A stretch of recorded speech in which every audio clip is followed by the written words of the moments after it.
It's time for the View in Your Mirror podcast. I'm Katie Harms, and along with Lisa Rubin, we help you check in and curate the best possible you and the best view in your mirror. We share tips, tricks, and strategies from our 35 plus years in our respective industries. We talk about your day from morning to night and everything in between. We share our uniqueness, relish in our shared experiences. Along the way, we share conversation with fabulous people who give us their own thought-provoking insights. So come along as we help you hone the best view in your mirror. Lisa. Katie. We're in person. We are in person. It's And kind you're of crazy to me. dancing in your chair. I'm chair dancing. We'll put a good connotation on that, right? Like in the best possible way. Fully clothed, sitting in my chair, doing a little jig. I had a little knee surgery, so I'm not really too, I'm not too vociferous in my chair dancing. No, you're not, but you still can chair dance. I can't dance normally, so maybe this is the key. You're for not me. a bad chair dancer. Not a bad. Hey, it is hard to believe we've been at this. What are we in? Season 6? This will be episode 7, I think. It's hard to believe we've been at this for 4 years. It will be 4 years in 2024. Okay. Three and a half. Okay. 3.5 years. And you still like me. I still like you. And you still like me. Yes. It's been so fun. And listening back to some of them, and particularly the one you asked me to listen back to since we were going to record this one, we were hot in the middle of COVID, and we did Lisa's favorite things because people were still living their lives and trying to figure out what to do and figure out how to face the future. And so some of those things are still applicable, and some of those things we want to revisit and talk about, and a few new things. So this is almost what did I call it? Notables. Things that are notable, things that you continue to have conversations with your clients, things that I continue to see and have conversations with my clients, so that people can say, hey, I'm not that out of the ordinary. Exactly. These are questions we get asked all the time. And these are the answers we generally give according to the person we're working with. In our sleep sometimes. In our sleep, in the middle of the night. Yes, you wake up going, oh, did I say that? Yes. So where do you want to start? I mean, we can go tip to top or top to bottom. Top to bottom. Let's go top to bottom. Let's go top to bottom. We'll go top to bottom with you, and then we'll leave a little bit of time. I feel like people are so dialed into, which stands to reason, right? General appearance and all of that. And I feel that that stems from, or how do I want to say this? Deep inside, I'm seeing, well, I'll just tell you this. There's a new show that I caught on Aspire TV called Chaos to Calm. And it's very practical, functional organizing.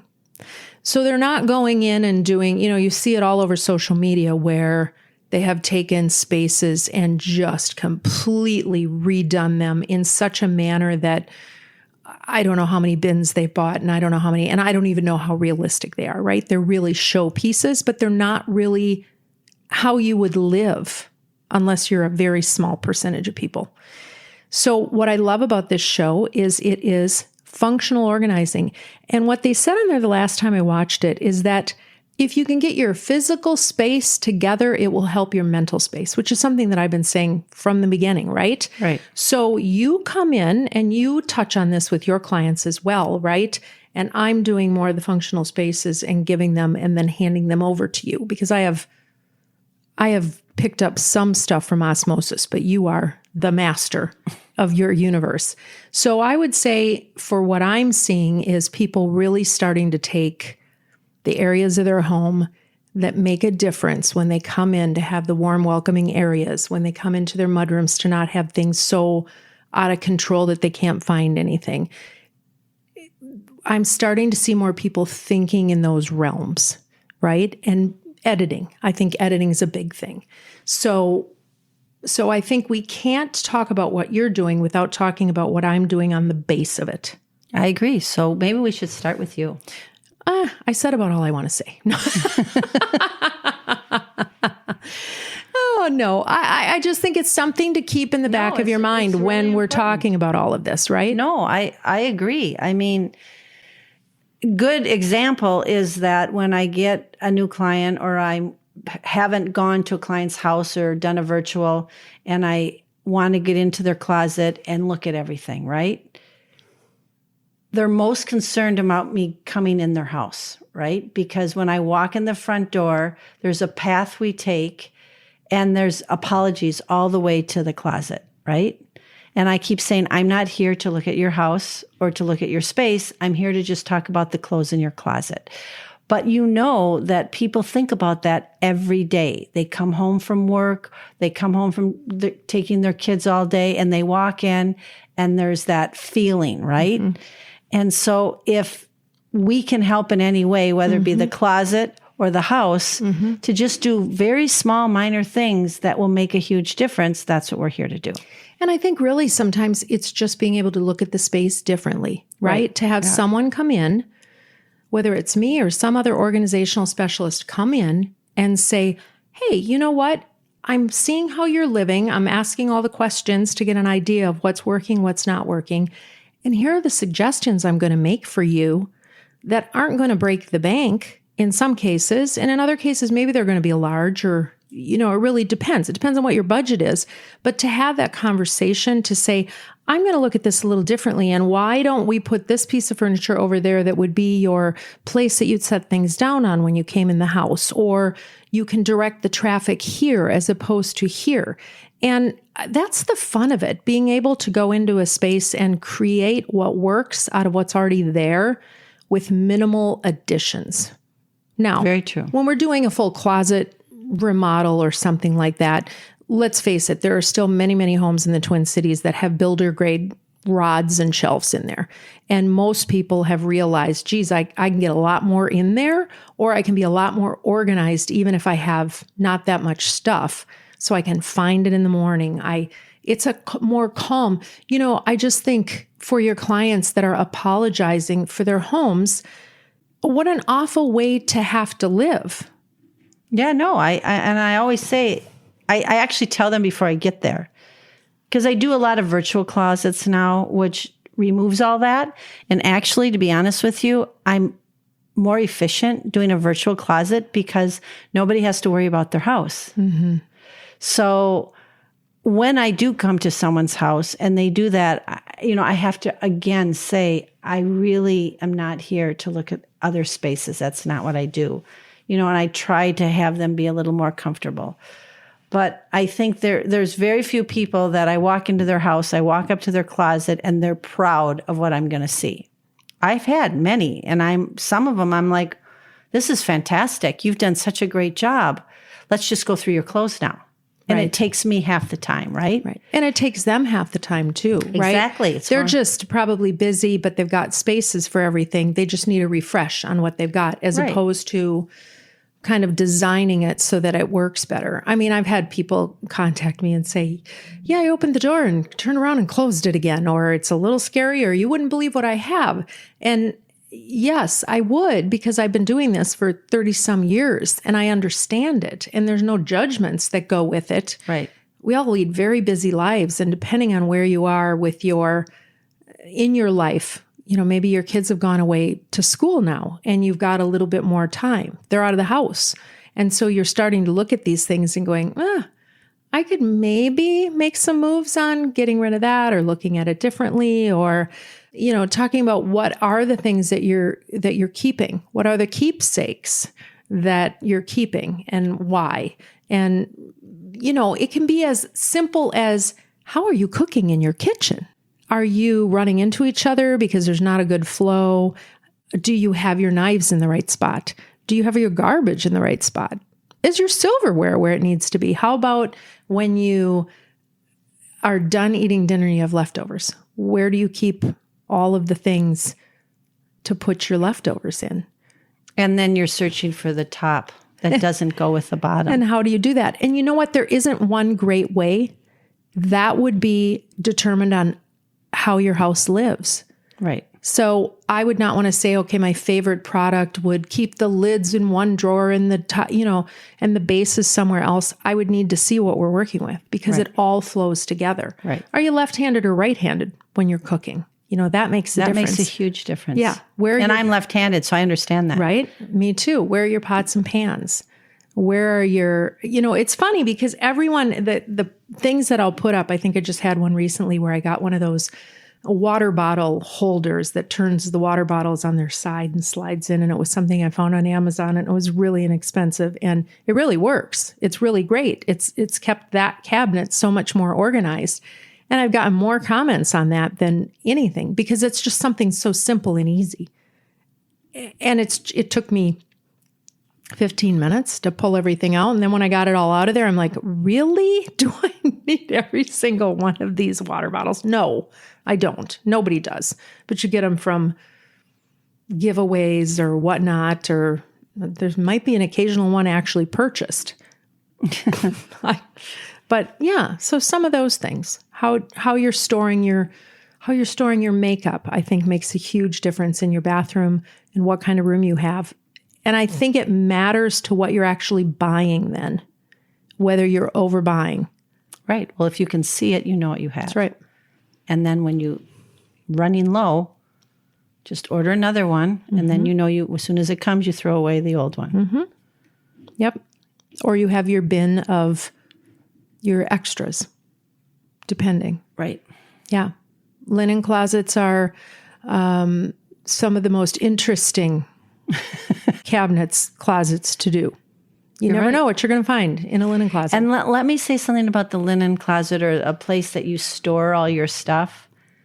Take 15 minutes and look to see all the expiration dates. Oh, yes. Because I just did that the other day. And I'm like, oh my God, this is expired in 2020, and I got rid of a lot of the stuff that I would have never thought about it until I wanted to take actually Static Guard out because it's getting to the point where we need Static Guard, right? Yeah. So I went to grab it and it was spraying funny and I'm like, what's going on?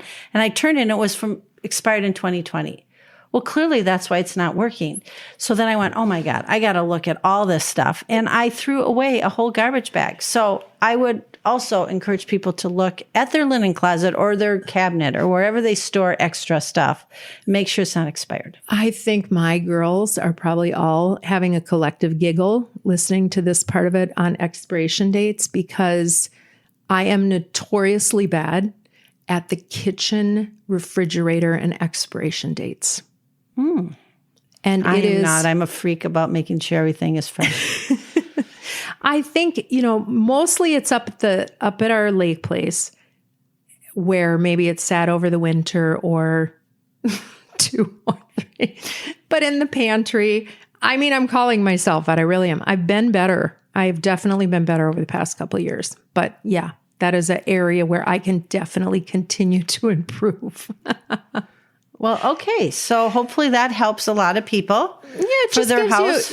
You're not alone. Nobody's alone in this. But what I want and my desire for people is to feel proud of the spaces that they're living in, have that calmness when they're in there.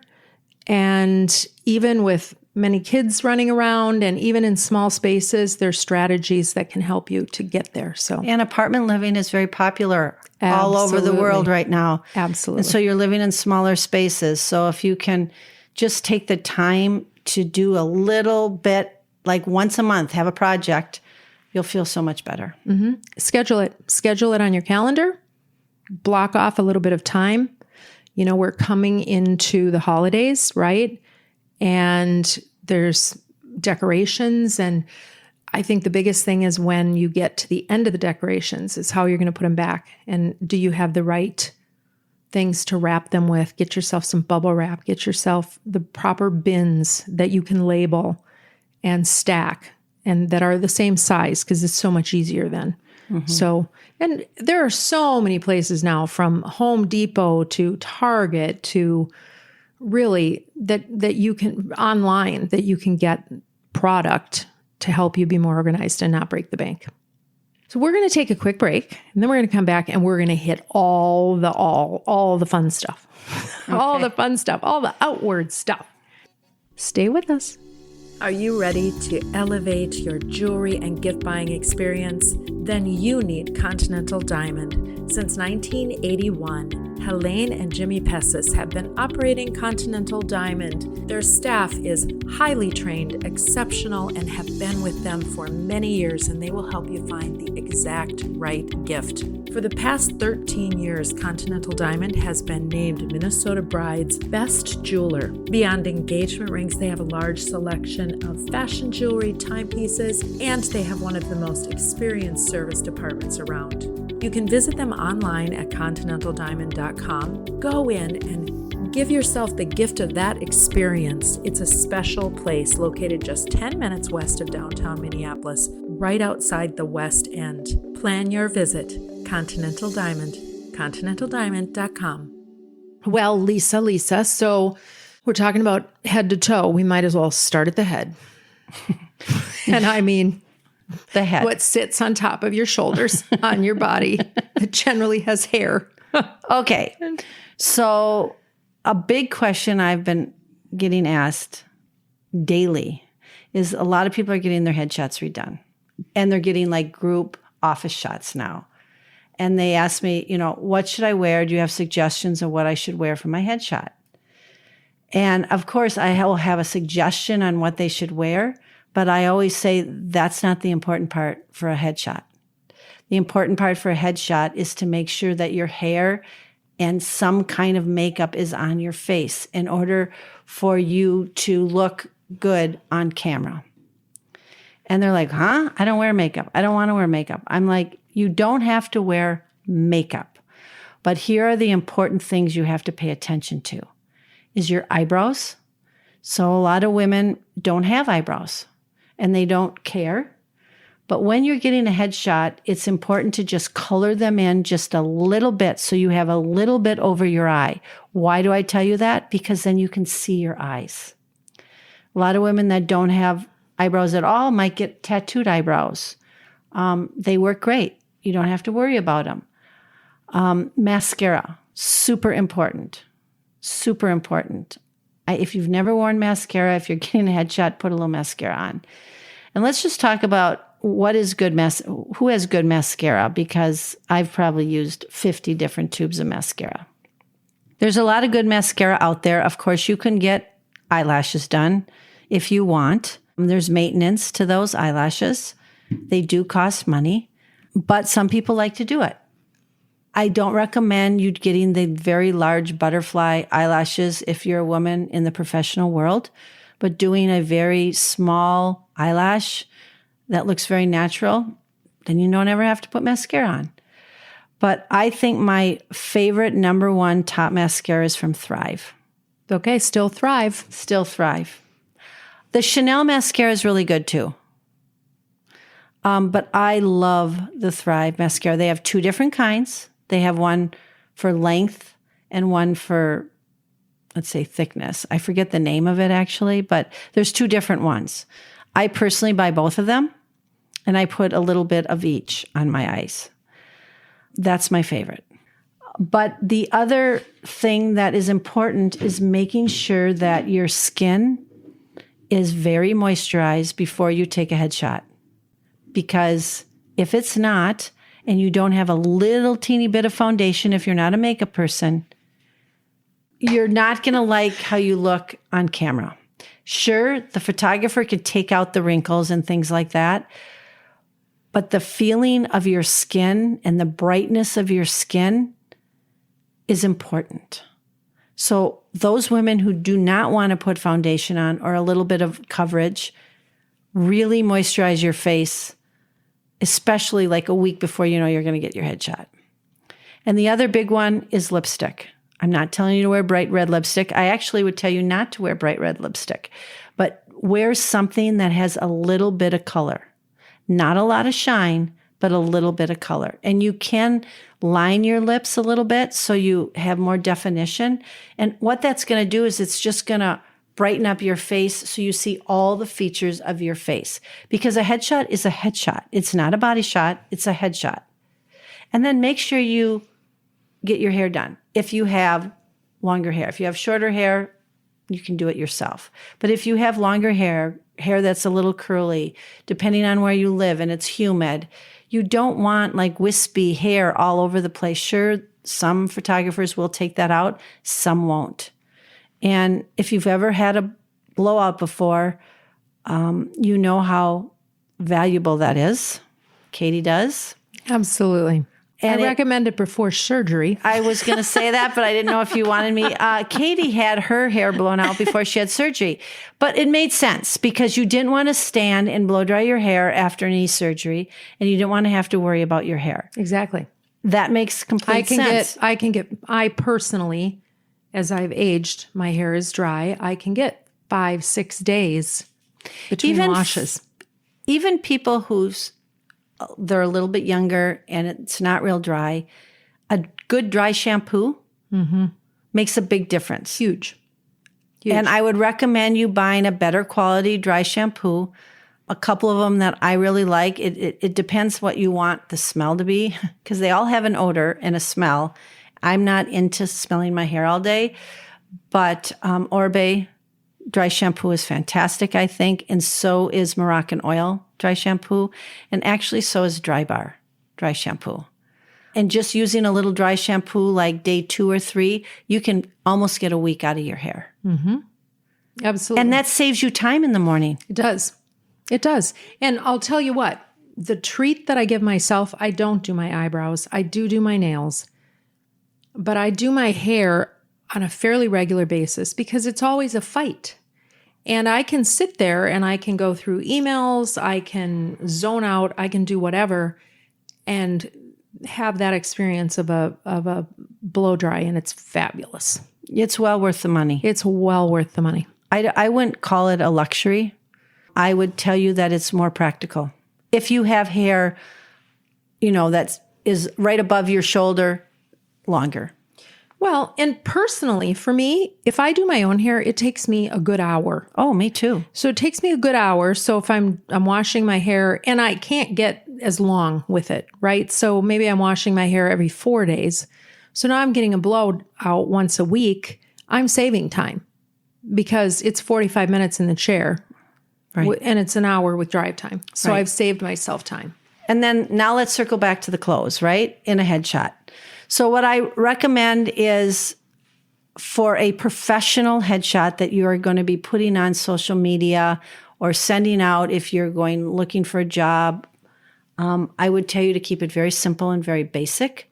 If you're a person that has a certain color that you really like seeing yourself in, dark green is a really nice color to do on a headshot if you're a green person. I don't recommend red for a headshot. Obviously black, navy. Be careful with gray, depending on your skin color. And you keep it simple. Jewelry, keep it simple. You don't want anyone to look at your face as a headshot and see your jewelry first. So that's what I kind of tell people. So there's a lot of women that wear certain necklaces, certain earrings all the time. And they might be people that really like sparkle. Be careful for a headshot. Well, I think some of those things too date your headshot rather quickly. Absolutely. So depending on how long, well, and I guess that's the question too. What would you recommend? How often should a person change out their headshot? I say every 2 to 3 years. Mm-hmm. That makes sense. Unless you're also moving into a different career. Let's say you went from a professional job and now you've decided you're going to start being a chef, but you still need a headshot. It's a different picture, And I've had clients that have changed careers and needed to look a little different. They needed to look more fun. So headshots are important, and people don't think about it. Men too. Men don't think about it. Be sure to press your shirt. Don't take a headshot with a shirt that hasn't been pressed. Women too, if they decide to wear a blouse. Right. And if you decide to wear a blouse, that always gets interesting Because it's what The kind collar. of collar with the blouse, with the, if you're wearing a jacket, if you're wearing maybe a jacket without. So I always recommend for women to have a jacket for a headshot in a professional headshot, and then wear just a simple shell underneath and a very simple necklace. And if you have pierced ears, do a pearl earring, a diamond stud, a little hoop, something very simple that just kind of falls into your face. Don't make it your favorite outfit. Keep it simple. So a shell underneath. No collar. No collar. Okay. And is a shell a little more covered up than a camisole? Or Yeah, camisole. I consider a camisole something you'd wear under something. Okay. You'd never wear it by itself. All right. Just a simple crew neck, V-neck, something without a collar. All right. Now, if you're someone that just wants to wear a blouse and not a jacket, try to find one that doesn't have a collar, because you don't know how the collar is laying, and that person taking the picture sometimes isn't going to fix it. And that's frustrating. Mm-hmm. So those are all my little tidbits on headshots that I think are really important. And a good headshot is really important. Oh, absolutely. And for those that are saying, but I never wear makeup, why would I do that in the headshot? They say that all the time to me. Yeah. What do you say to them? I tell them that they will like their headshot better. And after they're done taking their picture, they can go and wash their face. And actually, I have a funny story. One of my clients who has never bought makeup in her life needed a new headshot, needed an updated headshot. We got the clothes down. She has very short hair, so that didn't matter. And I'm like, okay, you need to get some makeup. She's like, I can't. I don't wear makeup. I said, no, you're getting older. You don't have a lot of eyebrows left. So literally, I FaceTimed with her. First she went and I told her what to buy. I told her to buy something for her eyebrows. I told her to buy mascara. And I told her to buy moisturizer, lipstick, which she did buy, but she had never bought it in her life, and a little bit of light foundation. And we did a tutorial by FaceTime with her in the mirror and me instructing her. And she loved her headshot. And does she now do that routine? No. Okay. No, Okay. she does not. Right. But she loves how she looked in the headshot. Right. I don't think she'll ever wear it again. Right. Until the next headshot. Yeah. But it's important. It is. I would say the other thing a person could do if they if they truly are not going to wear makeup, go into Cosbar, book an appointment to get your makeup done. And they will honor the fact that you want it to be very little, very minimal. Absolutely. I was going to suggest that. If there's a Cosbar in your area. Yes. I mean, we have one in Minneapolis. Right. Sometimes they're not all over, but great place. Mm-hmm. It's small, it's intimate. They're trained to understand your needs. And we love Cosbar. We do. We do. All right. Take a quick break. Then we're going to come back and we're going to hit a little faster so that we get through the list that we have. So stay tuned. We are with Bridget Edwards from Shear Brothers Custom Closets.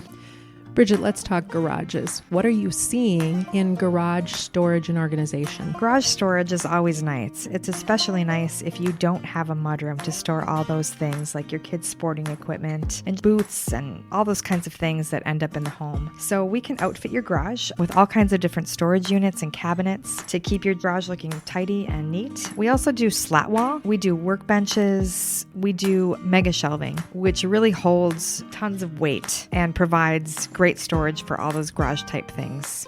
And the mega shelving designed by Shear Brothers, by manufacturing, and the depth options and length options are so incredible that you don't have a lot of dividers. So it's really easy to use. It's exactly that. It can pretty much hold anything or any weight. And I really do also like the idea of not having anxiety every time I drive into my garage and have to look at the mess. So this helps with that. What's the best way for people to initiate working with Shear Brothers? Call, or you can go onto our website, and from there a designer will be in touch with you and we'll get the process started. The website is sheerbrosclosets.com. Phone number is 763-531-7400. I would have to say that Sheer Brothers Custom Closets helps you get your zen on. Great way to put it. I love that. And we're back. Lisa, let's talk dress lengths. There's so many options out there. How do you determine what works best for you? Or how do I determine what works best for me? Well, it depends what time of year it is. Because if you're living in a very cold climate, and your legs will get cold, right? So I tell people, if you're living in a cold climate, make sure that what you're wearing for the winter, you can wear tights with. I'm not a big fan of tights, but in the winter, it's important. Have you seen the new tights that are almost insulated? They look like your leg is exposed, but actually they look like they're an opaque tight. I have not seen them. But they're not. They actually have almost a lining. I don't know. You might teach me something. I might. That would be. But here's the thing about tights is I want people to understand not to buy a tight that cuts them off at the waistline, because that gives you a really hard line when you're wearing a dress. So you need to find tights that go all the way up to right under your bra strap. That makes it doesn't hold you sense. in and make Right. you look 5 pounds less, but it smooths your whole body out. So when you're moving around during the day or you're sitting down in a meeting all day, you don't feel that line around your tummy, and it's not uncomfortable. Okay. And you have a brand that you prefer? Or Well, a couple? I mean, Spanx works. Walford is great. Those are probably my 2 favorite for tights that come up high. Hue tights, sometimes you can find them high, sometimes you can't. They're nice tight. They're not an expensive tight. But again, be careful of the waistline. Do you know that many, many years ago, I repped Hue hosiery Wow. No. in ancient times? Ancient. Well, they're still around, Katie. Yeah. So dress lengths, back to dress lengths. So if you're going to wear tights, you can wear it from 2 inches above your knee, good length, right below your kneecap. Otherwise, you want to keep it below your calf. But wearing any dress right at your calf is not flattering for anybody. Okay. I'm understanding that. What about the shape of the dress? Does that determine the length that you should wear it? If it's a line, is it a better at a certain length? Or if it's A-line for everyday dress, I would tell you to keep it right above your knee. Okay. It's more flattering. Okay. What about something that is belted and then... Well, then it would be A-line. That's A-line. Okay. So what's... Straight up and down? Straight up and down. You can wear that at any length you want. Okay. Depending on your height and depending on your body style, a straight up and down dress with a belt is lovely. A lot of women don't want to wear belts. That's fine. But if you are a belt person, you know, that's a really nice look. And then you could throw a cardigan over it or a jacket over it or wear it by itself or throw a scarf around your neck, put on your winter coat, put on a pair of boots. So let's talk now boots. I was going to say, let's talk belts, because honest to God, I used to love to wear belts. I think that changes based on what my waistline is looking at, like, to be perfectly honest, which I think most people do. But I think it's really hard to find an attractive belt. It's horrible. It's really hard. It's very hard. Okay, can you do me a favor? Can you design and get Jennifer to make... She makes belts. Okay. Jennifer makes belts. Mm-hmm. She's one of the people that has good belts. Mm-hmm. I will tell people to buy a good, if you find a belt or you're going to look for a belt, buy a very good quality belt for yourself, because you'll have it forever. Mm-hmm. The cheaper belts are not cut right. They roll over. The buckles like tarnish. That's one part of your body. Does anyone have t-shirts that have holes right by the belt, right where you buckle your jeans, right? Yeah. Because it gets hit all day long. Mm-hmm. The same as with a belt. So I tell people, or when I find a good belt, I text, 15 to 20 clients. I found this belt, buy it. Because they're really hard to find. Yeah. Put me on that list, will you? A good belt is really important. And just buy one to start. Or buy a thin belt and then a wider belt. Done. You don't have to buy 5 belts. Just buy 2. Are belts coming back? I'm still seeing a lot of styles with pants, dress pants, jeans. Belts are always in style, Okay. just depending on what you're wearing. There's some women I have that will always wear a belt. They just feel more comfortable. Most of these women wear pants. They like to have their shirt tucked in. They always put a belt on. All right. Now let's go back to shoes. So let's talk fall and winter. Let's talk boots. If you're wearing a dress at all of the lengths I just talked about, you can wear a booty shoe. Where does that fall on your leg? It falls about 2 inches above your ankle bone. You can always wear that style with a dress. And you say, okay, well, my legs are going to be cold. What color tight? Okay, there's only really 3 color tights I recommend. So be careful about that when you're going to do this look. Black, a very dark navy, or a very dark brown. A cream tight might look pretty with an all cream dress and a cream boot, but don't wear a cream tight with a dark shoe, because all that's going to do is break you up, and it's not going to look proportional. Yeah, I can't envision that. Well, Looking good.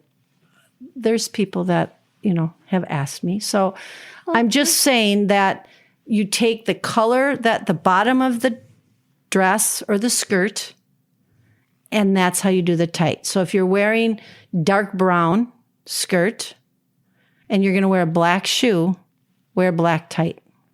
Okay. If you're going to wear a navy dress, but you're going to wear a brown shoe, wear a very dark brown tight. Don't wear black tights with a navy dress. Well, no, especially with a brown shoe. Right. Okay. But it sounds obvious to some, but it's not obvious to all. And people don't wear certain dresses in their closet in the winter because they don't know how to stay warm and what they're going to wear on the bottom. So the clothes sit in their closet. Right. Yeah. You know what? And this is something else going back to how to lay your clothes out or how to lay your closet spaces out. I have a clear plastic bin that's labeled tights, and it's up on the highest shelf in my closet. Because then when it's time, I will pull that down and put that in a space that's closer, right? When it's winter. But when you can see the things and you can look up and go, oh, geez, there's no tights in there. I must have gotten rid of everything because it either didn't fit or it was snagged or whatever. To be able to have those on your buy list every once in a while, like you're coming into winter, maybe early October, make sure, put a note in your phone, make sure that I have everything that I need for my winter dresses, my tights. Yeah. Make sure that my coats have been sent to dry cleaning. So I'm starting the season Fresh. That's another thing I was going to talk about is pulling that winter coat out and it's stained all the way down the front and it's freezing day. So now you have to wear it. And I do always tell my clients in the spring and summer is now take it to the cleaners so that you have it ready. right. And also your wool coats or, lint off all the dog hair and the cat hair and Right. stuff. Right. And if you're doing that in the spring, keep them in the plastic bags. Then they're done. Exactly. These are all just efficiencies. So the coat is a big one. And a lot of, I just had a call yesterday from a client who lives in California. And she's like, I need a coat. I'm going to New Orleans and it's going to be 45 degrees and I don't have a coat. So she's shopping and now she FaceTimes me. And she's looking at coats that are like for 30 below zero. And she's living in California. And I'm like, no, don't buy that. You're going on one trip or maybe two. Let's get you a nice lightweight wool coat that you can have if it gets cool in California. And then you can take with you on all these trips. It didn't even dawn on her because she saw this cute coat in the store that she was willing to spend a lot of money for. And I'm like, you don't need that. That you're going to wear it once.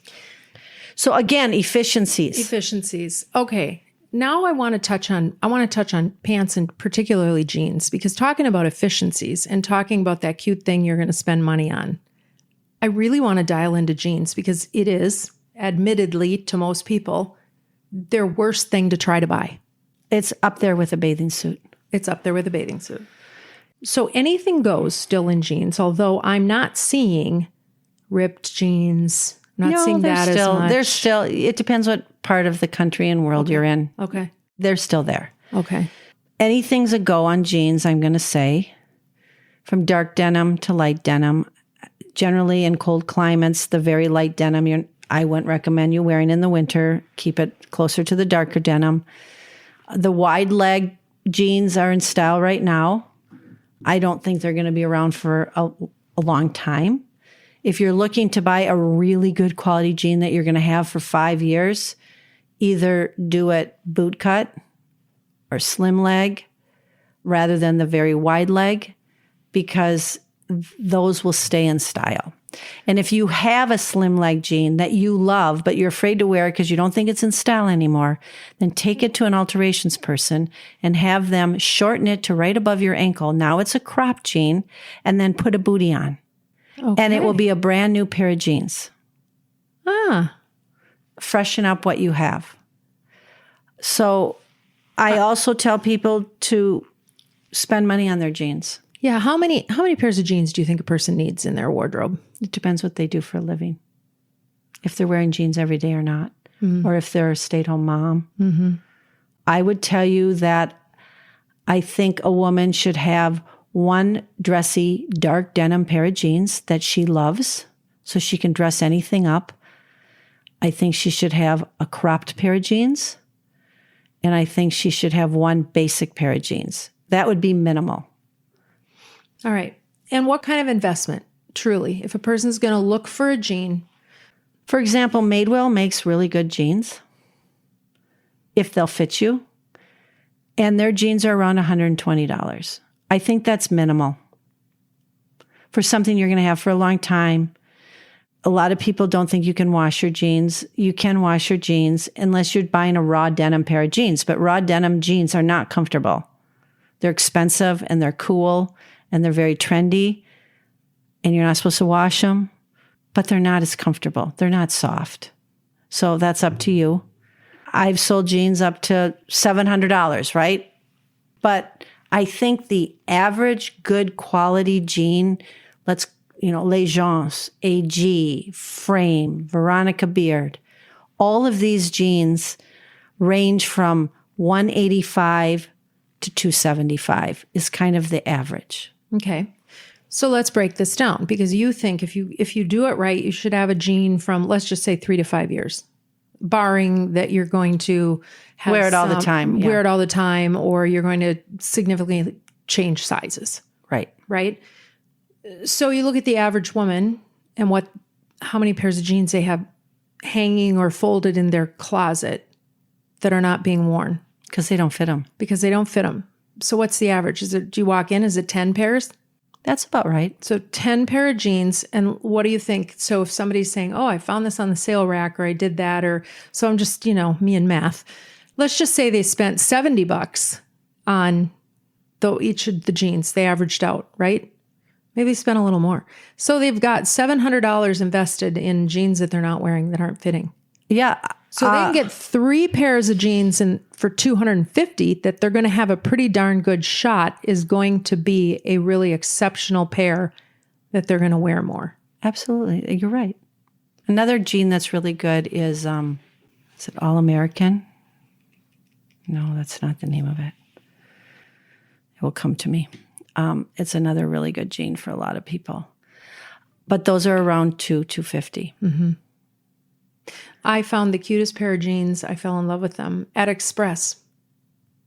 They fit me perfectly. They were wonderful. And I wore them for a day and they bagged out in the knees so badly that I'll never wear them again. Well, that's not an expensive jean. It's not an expensive jean. But I mean, you can wash them and dry them and then won't bag out anymore, but they'll bag out once you wear them again. Once you wear them again, they bag out. So to me, I don't like that look, so I'll never wear those again. So I basically, I'll be donating. So for me, I like a jean that's got a little bit of Lycra or something in it. So spandex, so that I don't have that problem. Yes. And a lot of the good jeans have it. When I'm doing someone's closet, here are the things that I find with tags on them that have never been worn. The 3 top.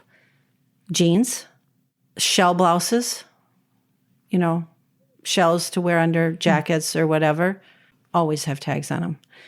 And dresses that they found somewhere that they thought was really cute and they've never worn it because they don't have the shoe. They don't know how to wear it. They never talked about the length. They didn't go get it altered. Those are the 3. And I always tell people that if you are shopping and you need a retail therapy day or you see a big sale and you go and buy something fast, you're probably never going to wear it.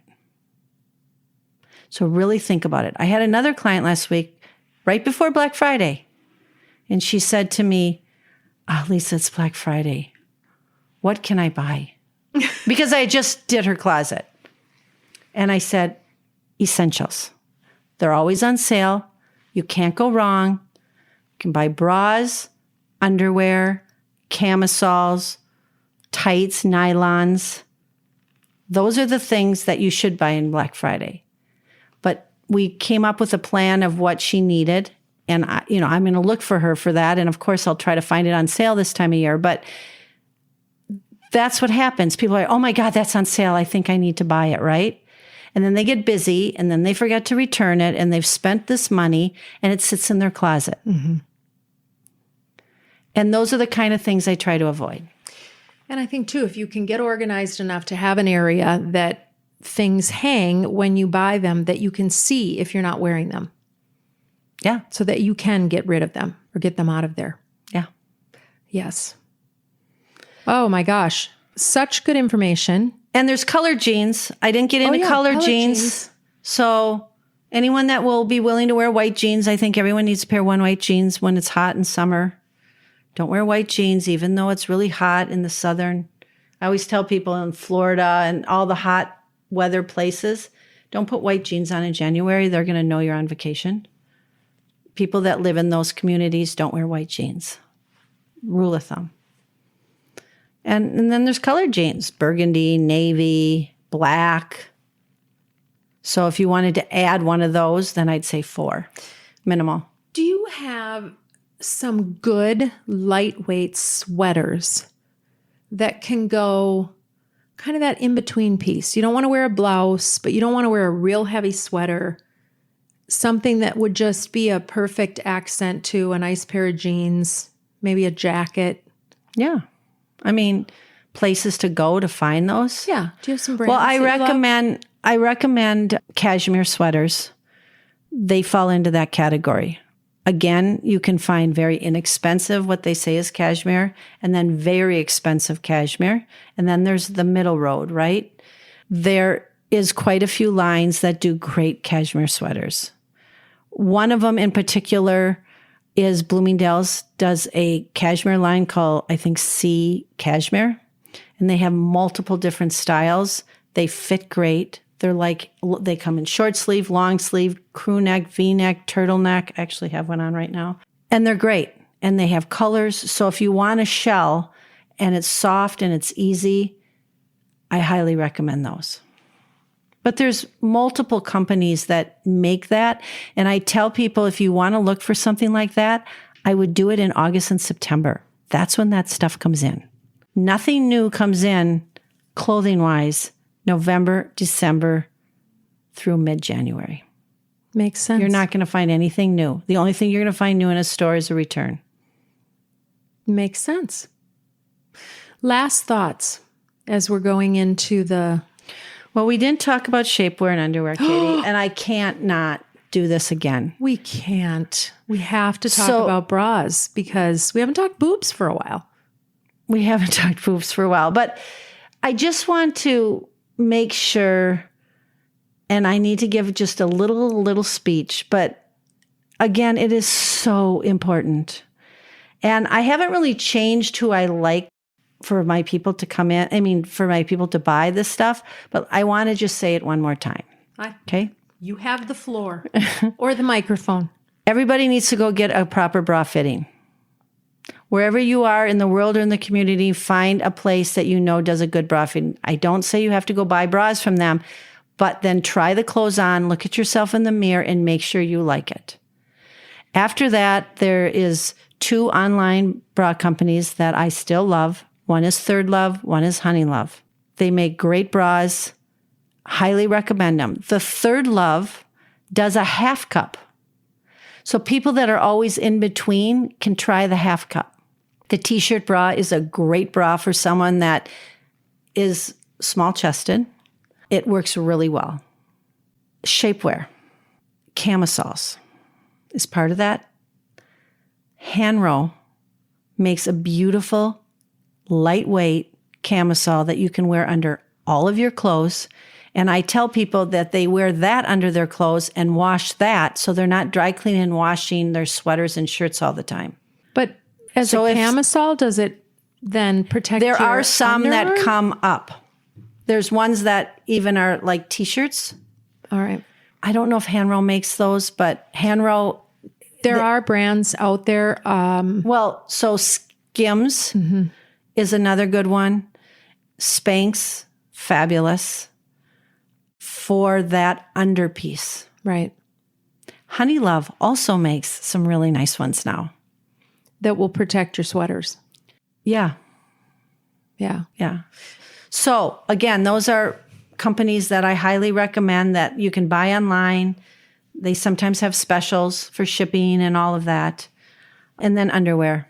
And, if you're going to wear a thong, again, my favorite is on Gossamer. But Honey Love makes great underwear. Skims makes great underwear. Third Love is now making underwear. It's all great. Just make sure that you really think about your lines, your panty lines. Let's not forget Urban Undercover. Well, I was going to talk about that separately because Urban Undercover makes a panty for that time of the month, like we talked about when we had her on our podcast, or if we just have little sprinkles throughout the day after we've all had children. Great underwear. Mm-hmm. It's a great pair of underwear. Great for travel. Great for travel. So Urban Undercover, and then there's another line in that category. It doesn't fold in and become really small like Urban Undercover does for travel, but it's a line called Knix, Knix.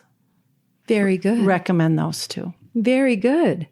So we should be able to see quite a bit of clean out going on as we say goodbye to 2023 and we make room for 2024, right? Yes, Katie. People, we want you to take time to just look at what you've got and assess and proceed accordingly. Proceed accordingly. And hopefully all these little tips and tricks that you and I both gave today can help somebody in just a very small way feel good about themselves or their home. Yeah. If it's important enough that we're talking about it multiple times, you are not alone. Exactly. You are not alone. Exactly. And we want you to be the best version of yourself. Now, normally we would do a nonprofit. What we want to say as we're coming to year end is that there are so many incredible nonprofits that we have covered in our coming up on 4 years or 3.5 years of doing this podcast. So if you do nothing else, take some time to go to our website and peruse through some of the great nonprofits that we have highlighted over the years. And I'm sure it's that time of giving. I'm sure you have your own. So we appreciate you and your giving generously to whatever cause that you find important to your heart. Most importantly, we're here to help you be the best version of yourself. And we thank you so much for coming along as we enjoy the ride. We hope you do too. Until next time.